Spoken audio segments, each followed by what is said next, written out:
Hello प्रिय विद्यार्थियों, good morning. आज हम राष्ट्रपति की टॉपिक पर बात करेंगे। भारत में राष्ट्रपति की टॉपिक, इससे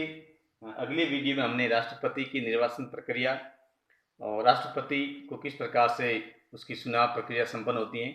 और किस प्रकार से एक व्यक्ति को राष्ट्रपति पद पर उम्मीदवारी के लिए या जीतने के लिए किस प्रकार से एक न्यूनतम मतों का कोटा प्राप्त करना है, उसके बारे में हमने चर्चा की थी। हमने बात की थी कि राष्ट्रपति के उम्मीदवार के लिए जितने व्यक्ति चुनाव मैदान में खड़े होते हैं, तो पहली बात हमने उससे अगले वीडियो में बात की थी कि राष्ट्रपति के चुनाव को लड़ने के लिए एक व्यक्ति को न्यूनतम कम से कम 50 समर्थक और 50 प्रस्तावक की जरूरत होती है। तो इस प्रकार से ये जो व्यक्ति होता है वो राष्ट्रपति के चुनाव में भाग ले सकता है और उसके लिए एक जमानत राशि होती है जो 15,000 रुपये भारतीय रिजर्व बैंक ऑफ इंडिया में जमा करवाना पड़ता है एक जमानत राशि के रूप में। तो इस प्रकार के जो उम्मीदवार राष्ट्रपति के चुनाव में भाग लेते हैं, राष्ट्रपति के चुनाव में जितने उम्मीदवार भाग लेते हैं उन सभी उम्मीदवारों को मतदाता द्वारा सभी उम्मीदवारों को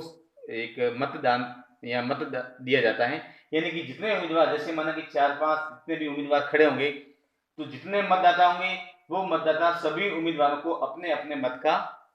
प्रयोग करेंगे या अपने अपने मत देंगे। लेकिन उसमें एक वरीयता होती है, जो वरीयता क्रम में मत दिया जाता है। वरीयता क्रम के अनुसार मतदाता देता है वोट, यानी कि अपनी प्रथम चॉइस, सेकंड, थर्ड, 5, तो इस प्रकार से वो अपनी चॉइस को अंकित करता है।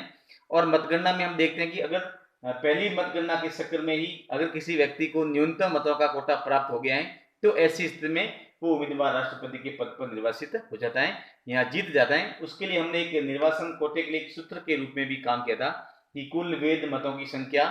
अपॉन 2 प्लस फिर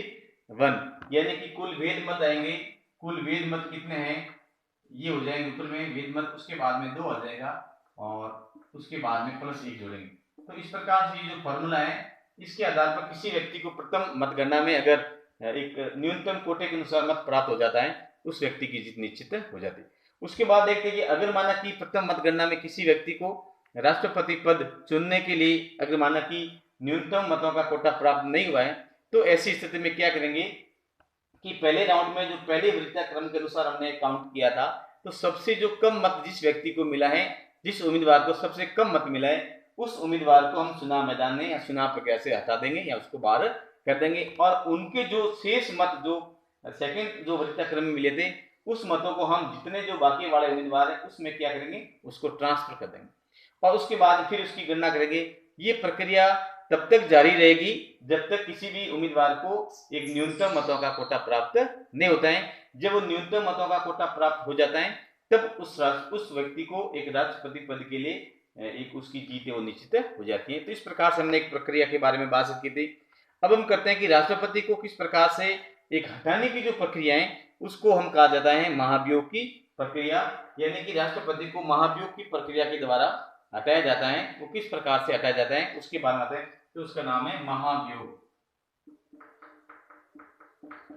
महाभियोग राष्ट्रपति को पद से हटाने के लिए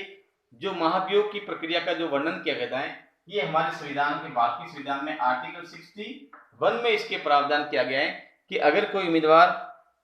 अपने पद पर रहते हुए या राष्ट्रपति के पद पर रहते हुए अगर वो संविधान के अनुसार उनकी जो कर्तव्यों का पालन नहीं करता है, या तो या उसके ऊपर अगर अपने पद का जो दुरुपयोग का आरोप लगाया जाता है, तो ऐसी स्थिति में उसे महाभियोग की जो प्रक्रिया है, तो संविधान के आर्टिकल 61 में इसका प्रावधान दिया गया है और इसके अनुसार उसे पद से हटाया जा सकता है। अब उसको जो हटाने की जो प्रक्रिया क्या है उसके बारे में हम बातचीत करेंगे। तो सबसे पहले बात हम करते हैं कि राष्ट्रपति को उनके पद से हटाने के लिए जो एक प्रस्ताव लाया जाता है, वो प्रस्ताव भारत के संसद के किसी भी सदन में, यानी कि भारत की जो संसद है उसमें 2 सदन है, एक तो है लोकसभा है और एक है राज्यसभा। इन दोनों ही सदनों में से किसी भी सदन में से राष्ट्रपति को हटाने का जो प्रस्ताव है वो प्रस्ताव लाया जा सकता है। लेकिन यहाँ पर शर्त ये होती है कि जिस सदन में भी, जैसे राज्यसभा प्रस्ताव लाते हैं या लोकसभा प्रस्ताव लाती है, जो भी सदन राष्ट्रपति को महाभियोग की प्रक्रिया द्वारा हटाने का जो प्रस्ताव लाते हैं,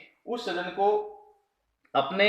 127 सदस्यों के हस्ताक्षर युक्त जो लोकसभा अध्यक्ष, अगर लोकसभा में लाते हैं तो लोकसभा अध्यक्ष को सूचित करेंगे, राज्यसभा में लाते हैं तो राज्यसभा के सभापति को सूचित करेंगे। तो जो कुल सदस्य होते हैं उसके 1/4 सदस्यों का एक लिखित में एक प्रार्थना पत्र प्रस्तुत किया जाता है और फिर राष्ट्रपति के ऊपर महाभियोग की जो प्रक्रिया प्रारंभ की जाती है, जिस सदन में भी प्रारंभ की जाती है, तो सबसे पहले बात ये होती है कि राष्ट्रपति को 14 दिन उनको नोटिस में लाया जाता है, उनको पहले सूचित किया जाता है कि आपको महाभियोग की प्रक्रिया के द्वारा हटाया जा सकता है। उसके बाद में क्या करता है कि प्रथम जो सदन होता है,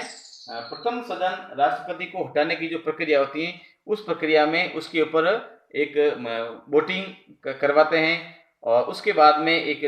वोटिंग करवाते हैं और वोटिंग करवाने के बाद में अगर वो वोटिंग 2/3 बहुमत से, जैसे माना कि राज्यसभा ने बहुमत पास किया था, तो राज्यसभा 2/3 बहुमत से उस प्रस्ताव को पास करेंगे और पास करने के बाद में वो सेकेंडरी है, वो स्थिति है, वो लोकसभा के पास में भेजेंगे। अगर लोकसभा ने किया है तो वो वापिस से राज्यसभा के पास में भेजेंगे। तो इस प्रकार की भारत के जो संविधान में इस प्रकार की आर्टिकल 61 में इसकी प्रक्रिया दे रखी है। अब माना कि राज्यसभा ने प्रस्ताव को पहले स्वीकार किया था, एक उसके बाद में राज्यसभा ने 2/3 प्रस्ताव बहुमत से प्रस्ताव पास किया, उसके बाद में जब सेकेंडरी जो प्रस्ताव लोकसभा के पास होता है, तो लोकसभा के पास में दो स्थिति होती है। लोकसभा या तो स्वयं राष्ट्रपति के ऊपर जो महाभियोग लगाया गया है उसकी जांच करेंगे या उस जांच करने के लिए एक कमेटी का गठन भी किया जा सकता है। और ऐसी स्थिति में जब राष्ट्रपति के महाभियोग की जांच की जाती है तो ऐसी स्थिति में उस जांच के या समिति के समक्ष राष्ट्रपति स्वयं या अपना कोई भी डेलीगेट या अपना कोई भी प्रतिनिधि अपनी बात को रखने के लिए, अपनी ओर से सफाई पेश करने के लिए वहां पर उपस्थित हो सकता है। और ऐसी स्थिति में अगर उसको भी, दूसरी सदन को भी लगता है कि नहीं, वास्तव में जो राष्ट्रपति के ऊपर महाभियोग जो लगाया गया है वो वास्तव में बिल्कुल सही है, और ऐसी स्थिति में अगर वो पाती है कि आरोप बिल्कुल सही है, तो ऐसी स्थिति में ये इसको स्वीकार करके फिर ये क्या करती है, फिर वापस वही 2/3 बहुमत से एक विशेष बहुमत से प्रस्ताव को पास करती है। और जिस समय तो इसकी जो सेकेंड होती है, सेकेंड सदन जब उसको 2/3 बहुमत से प्रस्ताव पास कर लेता है, तो ऐसी स्थिति में राष्ट्रपति को उसी दिन से अपने पद से हटाना पड़ता है। इस प्रकार से राष्ट्रपति को हटाने की एक प्रावधान किया गया था। अब एक बार जो बीच में जो हम देखते हैं कि अगर जैसे राष्ट्रपति की हमने पढ़े, राष्ट्रपति को जैसे राष्ट्रपति का पद रिक्त हो गया, राष्ट्रपति की मृत्यु हो गई या राष्ट्रपति ने त्याग पत्र दे दिया या राष्ट्रपति को महाभियोग की प्रक्रिया के द्वारा उसे पद से हटा दिया। अब तीनों स्थिति में जब राष्ट्रपति का पद एक रिक्त हो जाता है, तो ऐसी स्थिति में हमारे देश के संविधान में ये व्यवस्था है कि राष्ट्रपति के पद पर उपराष्ट्रपति उनके कर्तव्यों का निर्वाह करेंगे। जब तक उपराष्ट्रपति राष्ट्रपति के पद के ऊपर कर्तव्यों का निर्वाह करेंगे, उन्हें वेतन भत्ते राष्ट्रपति के इक्विवेलेंट मिलेंगे। ऐसी हमारे संविधान में व्यवस्था करके, लेकिन स्थिति ये पैदा होता है कि राष्ट्रपति और उपराष्ट्रपति दोनों का पद अगर रिक्त माना जाता है, कि जैसे राष्ट्रपति की मृत्यु, त्याग पत्र या उसको महाभियोग की प्रक्रिया के द्वारा हटा दिया गया है और उपराष्ट्रपति ने भी अपना त्याग पत्र दे दिया या वो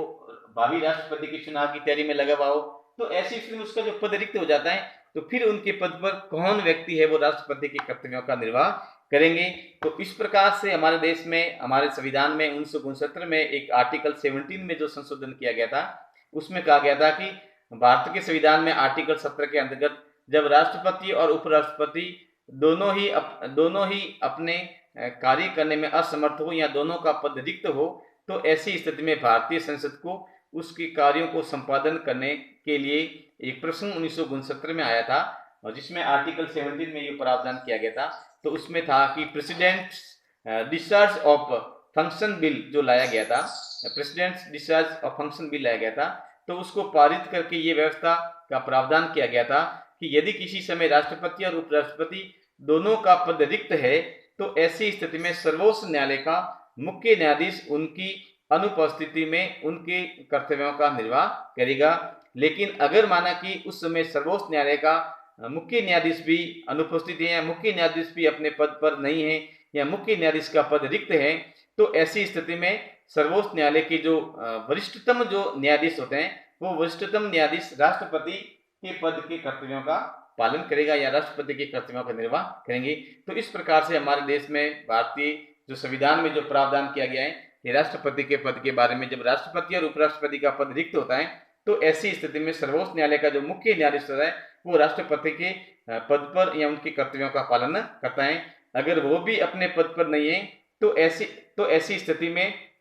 उपराष्ट्रपति भी नहीं है, तो ऐसी स्थिति में सर्वोच्च न्यायालय का मुख्य न्यायाधीश है या मुख्य न्यायाधीश भी नहीं है तो सर्वोच्च न्यायालय का एक वरिष्ठतम न्यायाधीश होगा, वो राष्ट्रपति के कर्तव्यों का पालन करेंगे। इस प्रकार से राष्ट्रपति के कर्तव्यों के बारे में प्रावधान किया गया है। तो आप लोग विद्यार्थी काफी इस चीज को समझ गए होंगे कि राष्ट्रपति की चुनाव प्रक्रिया क्या है, उसके ऊपर महाभियोग की प्रक्रिया से कैसे हटाया जाता है, उसकी अनुपस्थिति में कौन व्यक्ति कैसे कार्य करता है। इन तमाम प्रकार की जो जानकारी के बारे में आप लोग जान गए होंगे। अगला हमारा जो वीडियो आएगा उस वीडियो में हम लोग राष्ट्रपति के कार्यों के बारे में बातचीत करेंगे। आप सभी को धन्यवाद।